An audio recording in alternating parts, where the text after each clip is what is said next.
Hello and welcome. My name is Cecile Green. I'm one of the founding partners of Round Sky Solutions, and I'm delighted to be here today to introduce you to Collab.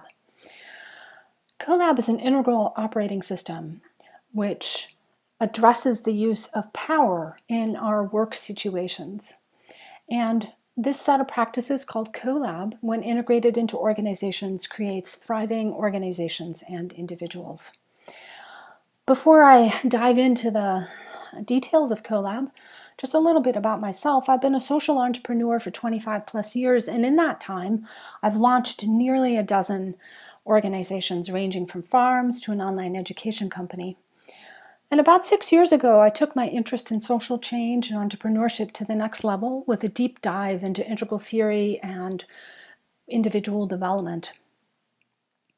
I was particularly passionate about finding a solution to some of our intractable challenges as a species and developed this body of work on power and a practical set of communication practices called Collab, which reshape how we use power concretely every day in our work.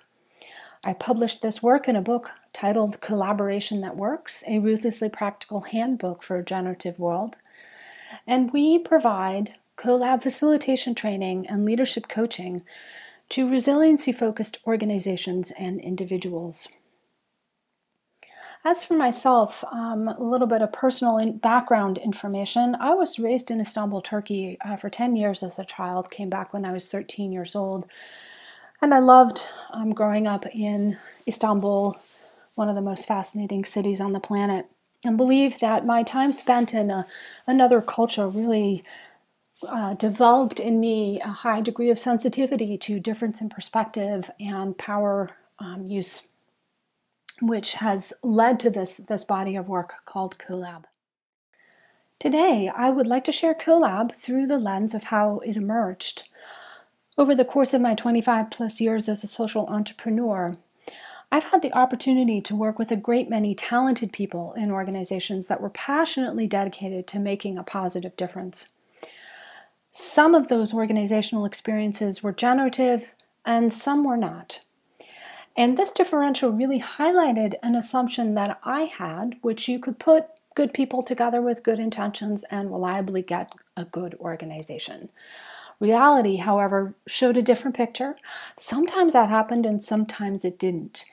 And I grew really curious about what was the missing component that could predictably get us to good, effective organization.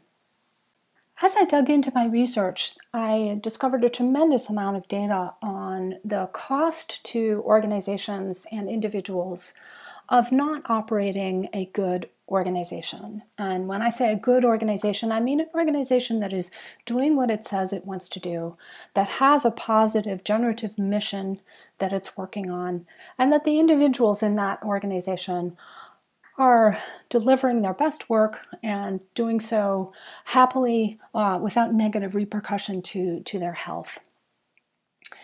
And in this context, I was really impressed by this one metric of many different metrics out there, that of a disengaged workforce and the cost to the U.S. economy alone. It's a significant number. As a mission-driven entrepreneur, I was struck by what this number represents in terms of the resource that our mission-driven organizations are literally throwing away every day by not operating as effectively and efficiently as they possibly can. I formulated this hypothesis in order to inform my research, and this was based on my experience in the organizations I had been a part of that were not generative.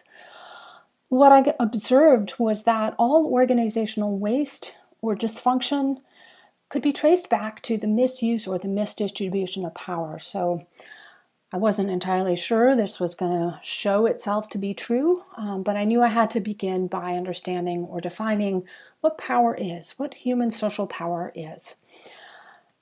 There's a lot of different writing out there on power. In fact, it's one of the most studied aspects of our human social interactions. And yet, despite all the different kind of writings out there, I was really searching for a very broad definition of power that offered a useful framing for integrating lots of kind of existing distinctions between, say, spaces, bases, levels, types, and forms of power.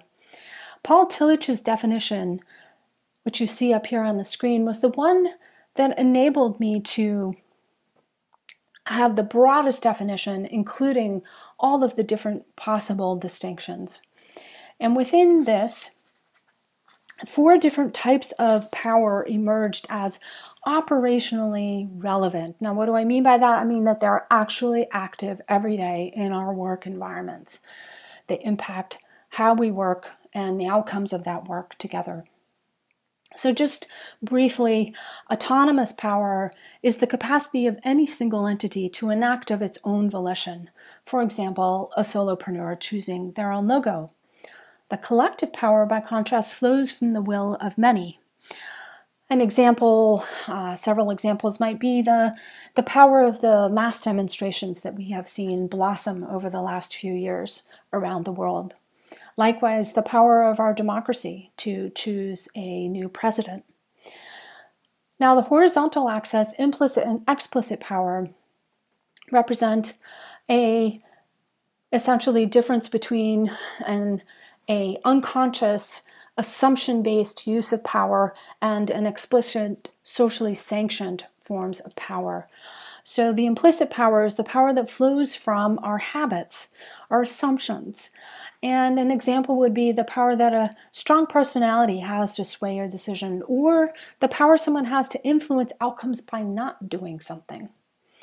Explicit power, socially sanctioned roles, something like a policeman who pulls you over for speeding. Now, this power matrix is a map of a conversation that's actually happening all the time inside an organization.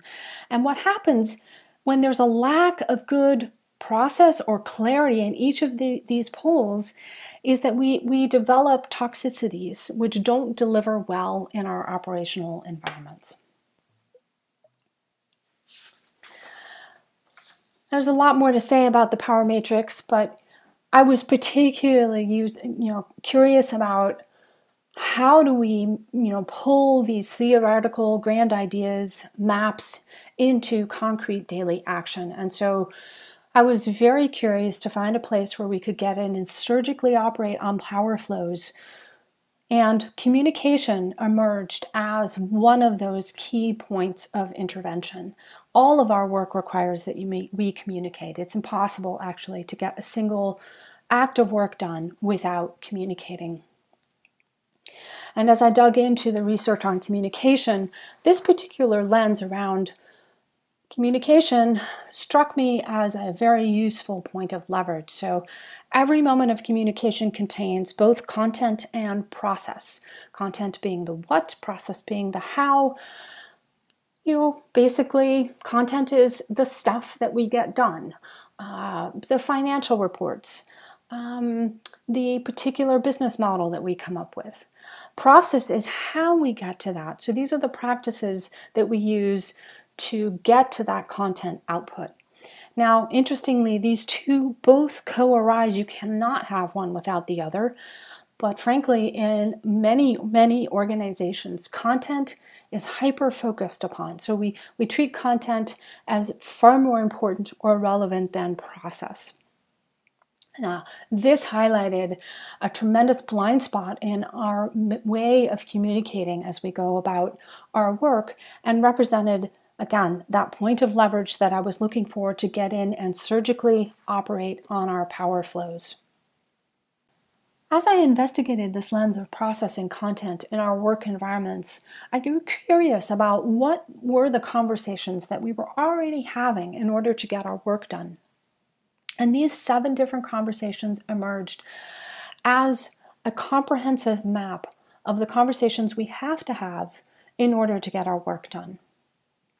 Just to introduce them to you briefly, purpose is where we're going, why we're here, our reason for being as an organization. And it is usefully constructed from our vision, which is what difference do we really want to make in the world? Our mission, which is what's the work we're going to uniquely do as an organization to bring that vision about, and our values. the core principles by which we agree to abide. Now, an example of this, this purpose conversation might be if I walked into a staff meeting and mentioned that I saw a breach of values happening in the organization and wondered what we were going to do about that. So that is a purpose conversation that is trying to happen. Business model is really the very complex mechanism which does something incredibly simple. It explains how we as an organization exchange value with our environment. An example of a business model conversation might be some questions about how are profit and losses looking? How are our marketing efforts going? Do we need new key partnerships to deliver on our model or to evolve our model? All of these are business model questions. Strategy is really the question of how we get from where we are currently towards that intended business model. And it's always about priorities. It's always about what do we focus on now, because inevitably we're going to have more than we can get done in any given moment.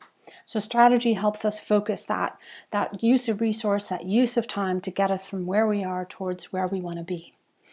And an example of a strategy conversation might be in that same staff meeting, I might say, hey, I have way too much to do. What should I focus on in order to get us where we need to go? Governance is really the conversation about all of our shared agreements as an organization around who has authority to get what done. So this is really our roles, our accountabilities, our policies, our procedures, all of that pattern level work that we set up in order to deliver effectively. An example of a governance conversation might be simply, let's say I walk into a meeting and I ask, hey, my computer is broken. Who around here fixes computers? That is a governance question. That's a governance conversation, pattern level. Who is working the tech front for our organization? And governance is different from operations in that operations really are what are the daily details, the specific projects, all of the next actions which we get through which we get our work done. And it's back to that same example of the computer. An operations conversation might be I turn to the tech master on our team and I say, hey, can you get my computer fixed by Friday? That is an operational conversation, and it's different from governance because governance is the pattern. Our tech master frequently fixes this and that and the other thing to do with tech, but in this specific instance, I have my computer which needs fixing by Friday. The interpersonal conversation is really about all of the relationships between every individual in an organization. So think of it as a relational field, our culture, if you wish.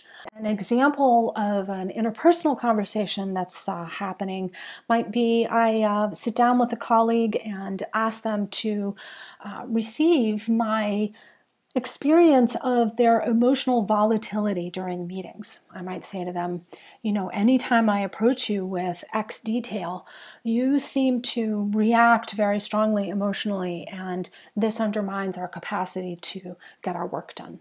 Now, the individual conversation is really about me and you. It's about each of us as we grow and develop the skills we need as leaders to better fit our roles to deliver higher quality outputs. And an example of an individual conversation that's happening might be that I approach a colleague who is never prepared for meetings. And I tell them, I give them my feedback that the fact that they are not prepared for meetings undermines all of our capacity to get our work done, and that I would like them to take on this topic for their own individual development.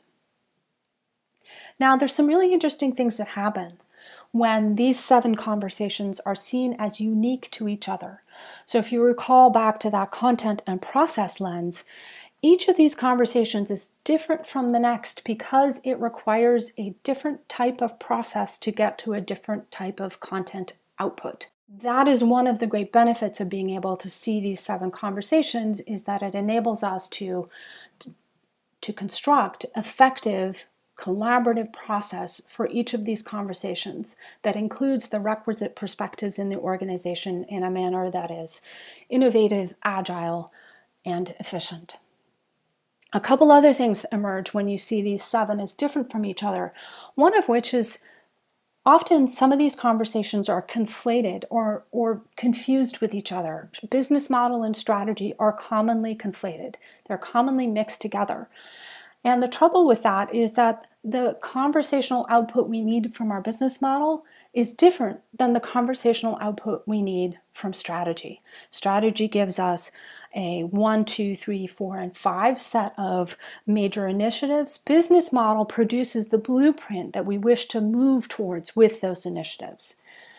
They are categorically different, but when you mix them together, it takes far longer to get to clear, useful outputs. Similarly with governance and operations, commonly conflated or not seen as distinct from each other and leveraged as unique conversations that require different outputs. Often, conflict shows up in the interpersonal as issues between people, but frankly, 9 times out of 10, the issues that surface as conflict between individuals really are related to a different one of these conversations. And if we try to address their tensions through the interpersonal alone, we get little, if any, progress at all. So this 7 conversations is a map, again, that helps us identify what are the tensions, what are the issues, what are the conversations, what are the possibilities emerging for our organization, and how do we metabolize them quickly, effectively, collaboratively to productive solutions for the whole organization. So Collab really takes each of these 7 conversations and has built simple integrated practices for clear and effective conversations. A conversation from governance, a governance conversation is really vastly different than an interpersonal conversation. And what we need is ways that engage everyone to produce clear and useful outputs, uses that balance all 4 kinds of power. And treating these practices as ongoing conversations also makes for lean, requisite organization. So that's one of the other challenges with organizations is that we tend to have the purpose conversation, for example, once when we get started, or likewise the business model. We might have a business plan at the beginning, but we don't treat these as regular practices which require revisiting based on the tensions that are emerging in the organization. So to give you a sense of what I mean by integrative, what you see up here are examples, there are more than what's listed here, of the methodologies integrated into Collab. One of the beauties of seeing the 7 conversations is that it really provided for a place to integrate some of the best work that's been done over the last several decades in organizational and individual development. Each of these different methodologies frequently is an island unto itself, claiming to solve all of our organizational needs by itself. But because it's a partial view, frequently it doesn't actually deliver what it's intending to do. And so Collab seeks to provide a comprehensive solution to our organizational needs by integrating the best of these methodologies. And to give you an example of one of the principles that's integrated at the foundation of Collab is this one from ecology. All healthy ecosystems have no waste. There is always a means of reconsuming waste and turning it into food. Now, the corollary for our human social ecosystems is that as a species, we've emerged this incredible capacity to notice what's missing, what's wrong, and what's broken. Some great evolutionary reasons for that, but brain science shows us that we absorb negative input far more quickly than positive input. But in most organizations, this negative input is treated as waste. It's not wanted, and primarily because there is no equal sign. There is no reliable, rapid mechanism of converting the tensions into productive solutions. So this is what Collab does. It provides an organization with that equal sign to take the tensions that are unique to your organization and produce unique solutions for your organization with these simple, learnable practices. To give you an example of what I mean by practices, here is one of Collab's decision-making methodologies, integrative consent. And you can see just briefly from this slide that it's literally a step-by-step process. Anyone can learn this. It reliably delivers productive solutions at the end of the use of the process. Collab and our work here at Round Sky Solutions is data-driven. And just to give you a snapshot, this is from a cross-case study, multiple different types of industries, and this is only 17 weeks of practice. You can see the difference that's being produced in just such a short period of time after implementing some of Collab's practices. So in conclusion, for myself, I have come to rest on the tremendous value of good process in reliably delivering a good organization, one that is delivering on its mission, exceeding its own expectations with healthy, effective individuals. Now, the best way to kind of understand Collab and how it works is to experience it. It is, after all, a highly practical set of tools for healthy power use in organizations. And if you'd like to learn more, we do provide a number of different services, including facilitator trainings, leadership coaching, assessments, and more. If you found this interesting and engaging, please feel free to check us out on our webpage. We'd love to hear from you with any questions or comments. And thank you so much for your interest.